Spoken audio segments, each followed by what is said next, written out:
Kung mahusay ang pagkalap at pagsisinop ng ebidensya, lumalaki ang tsansang matagpuan ang kainang aming sinisiyasat. Kaya nga, sa bawat kainang matututukan ng aming kamera, ay dadalhin kayo ng biyaheng food trip ni Boss Bill sa mismong sentro ng investigasyon. Bawat takbang ng mga vlogger at digital creator ay aming sasabayan hanggang sa pagpupursigi sa paghahanap ng katotohanan. Gamit ang siyensya, lohika at pagkamaparaan ay umantong sa pagkalutas sa kainang aming sinisiyasat. Humanda na sa misteryo at drama ng totohanang pagsisiyasat. Ihahatid sa inyo ng biyaheng food trip ni Boss Bill. Sa pagpapatuloy, hapon na nang matunton ng aming team ang aming pakay, at nang makakuha nga kami ng go signal ay agad namin nilapitan ito at tahimik kami nagmanman. At kapansin-pansin nga na dinadagsa ito ng kanilang mga parokyano.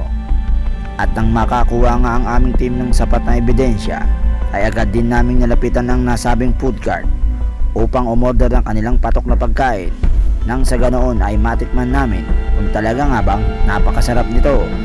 Inyong pakatutukan ang mga susunod pang tagpo. At ito na nga mga boss, nilapitan na namin si Kuya. Dito ay umorder agad kami ng kanilang bestseller na chicken feet dim sum. For only 50 pesos, meron ka ng 2 pirasong chicken feet at meron ka ng rice. At syempre gusto rin namin tikman yung kanyang patok at napakasarap na siomay.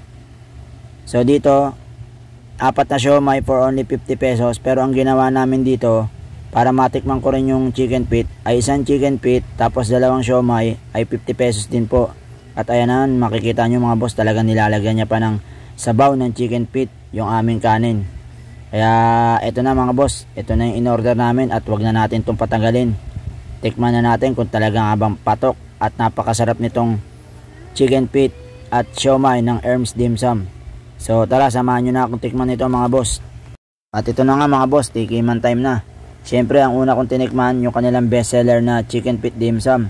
Mapapansin nyo na paghawak ko pa lang sa chicken feet, halos malaglag na sa aking kamay kasi talaga pong napakalambot niya, tapos sobrang malasa yung sabaw niya.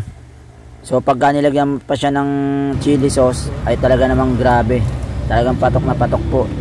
At yung siomay naman niya, medyo maliit lang siya, pero grabe naman yung lasa nung siomay nila, talagang pork na pork. Tapos yung chicken ganun din, ang sarap. Kaya panalong panalo yung pagkain dito sa Erms Dim Sum.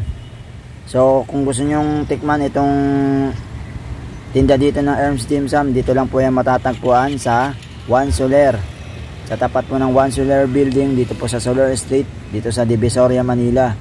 So bukas sila dito mula umaga hanggang gabi. Bali sabi nga ni Kuya, may kapalitan daw siya dito, yung kapatid niya. So yun lang mga boss, salamat sa pagsama sa biyaheng food trip ni Boss Bill.